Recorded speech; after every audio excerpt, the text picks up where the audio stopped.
The first $100,000 is the hardest money you will ever make. And the strangest part? It's also the least important money you will ever make. Nobody tells you that. They tell you to grind. They tell you to sacrifice. They tell you that hitting six figures is the goal. What they don't tell you is what actually happens after you get there, and why most people who reach it still end up broke 10 years later. I want to show you something that changed the way I see money entirely. But first, I need to tell you about a guy named Marcus. Marcus was 29 when he hit 100K in savings. Engineer at a software company, 2 years of grinding, no vacations, eating at his desk. He did everything right.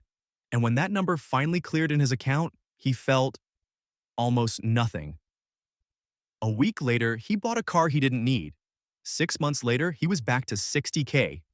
2 years after that, he was starting over. Here's what Marcus didn't understand, and what I'm going to walk you through today. The first $100,000 isn't a destination. It's a mechanism. And if you don't know how the mechanism actually works, it will slip through your hands every single time. There's something that happens at $100,000 that doesn't happen at $10,000 or even $50,000. Something mathematical, something almost invisible. And by the end of this video, you're going to see money differently than you did when you clicked play. Stay with me. Let's start with the math that nobody bothers to explain properly. At $10,000 invested, earning 10% a year, a historically reasonable average for a broad index, you gain $1,000? Interesting, but barely moves the needle. You could earn that in a decent weekend of overtime. At $50,000, you gain $5,000. Now we're talking. That's a month's salary for a lot of people. You didn't work for it, you just waited. But at $100,000, you gain $10,000 in a single year, without touching it, without updating your resume, without answering a single email. That's when the numbers start doing the heavy lifting for you. Charlie Munger, who spent decades watching wealth compound from the passenger seat next to Warren Buffett, once said that the first $100,000 is a beach, and he used a stronger word than that. But he also said, get there and don't stop. Because after that, momentum takes over in ways that feel almost unfair. The difference isn't motivation. It isn't discipline. It's physics. Mass creates momentum.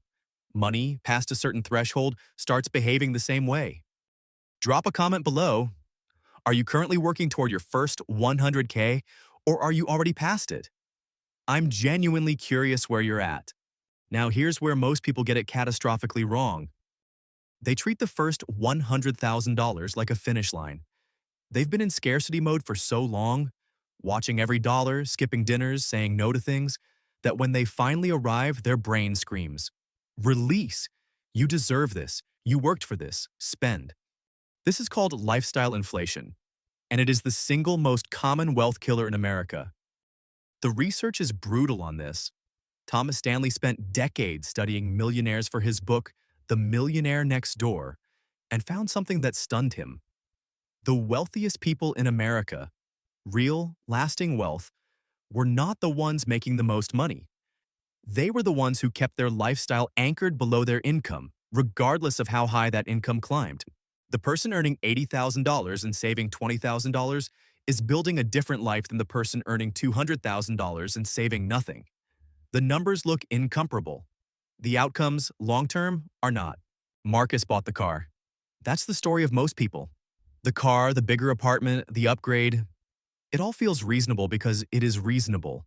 You earned it. But the gap between what you earned and what you spend is where wealth actually lives. The first $100,000 teaches you this lesson viscerally, if you let it. Now let's talk about what the first 100K actually does, beyond the math. It changes your psychology. And this is the part no one in the personal finance space talks about enough. When you have nothing saved, every financial decision is made from fear. Should I take this job? Better not quit. I have $200 in my account. Should I negotiate? I can't afford to lose this paycheck. Should I start that side project? I can't afford to fail. Scarcity doesn't just make you poor. It makes you risk-averse in exactly the moments when taking smart risks would change your trajectory. But when you have $100,000 sitting in a brokerage account, something shifts. You negotiate differently. You say no to things that aren't right for you. You take the pitch meeting. You start the project. Not because you're reckless, but because you have a runway. Morgan Housel writes about this in The Psychology of Money, that the highest dividend money pays isn't financial at all. It's the ability to do what you want, when you want, with who you want. He calls it the ultimate form of wealth. And you can't access that dividend until you have enough cushion to stop making decisions out of desperation. The first $100,000 is that cushion. That's what it buys you, not the car, not the vacation. Options. Here's a real example. A woman named Priya, 31, marketing manager in Austin, hit 100K in her investment account after 4 years of consistent contributions. Nothing dramatic. $500 a month into a low-cost index fund, plus a healthy 401k match from her employer. She didn't feel rich. She wasn't rich. But when her company started pushing her toward a role she didn't want, more travel, less creative work, she didn't panic. She negotiated. She pushed back. She said, "This isn't what I signed up for." And when they didn't budge, she left. She took 3 months off. She found a role that paid her more and treated her better. The $100,000 didn't make that possible. The psychology that came from having $100,000 did. That is the invisible return on your first 6 figures. It doesn't show up in a spreadsheet, but it changes everything. Now here's the reframe that I think is most important and most counterintuitive. The first $100,000 is not really about money, it's about proof. Proof that you can delay gratification longer than most people. Proof that you can build something slowly, consistently, across years, while everything around you is screaming to spend. Proof that you have the identity of someone who builds wealth. James Clear talks about this in Atomic Habits, the idea that real change is identity change. The person who hits $100,000 and protects it, grows it, and reinvests it has crossed a line. They're not trying to become wealthy. They believe at some level that they already are, and behavior follows belief. This matters because the second $100,000 comes faster. Not just mathematically, though it does, because compounding accelerates, but psychologically too, because you're no longer a person trying to save. You're a person who saves. That identity makes every decision after easier. The first 100K is hard because you are becoming someone. The rest is just the natural output of who you've become. So what do you actually do with it? You don't celebrate by spending. You celebrate by investing. Low-cost index funds. A healthy emergency fund that lets you sleep at night. Retirement accounts maxed where possible. The boring stuff that the most boring, most reliable wealth builders in the world have always done. And then you leave it alone. That is the most underrated move in personal finance. Leaving it alone, not watching it, not panic selling when the market drops 20%, not moving it into something better because a coworker told you about a hot opportunity. Compounding requires time the way fire requires oxygen.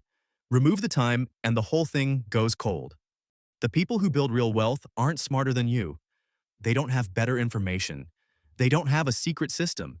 They just understood one thing earlier than most. The first $100,000 is not a reward for your hard work. It is a seed. And the only way to find out what it grows into is to leave it in the ground. Marcus eventually figured this out. At 34, he was back to $95,000. At 37, he crossed $200,000 for the first time. And this time, he didn't touch it. By 41, his investments were generating more passive income than his first job ever paid.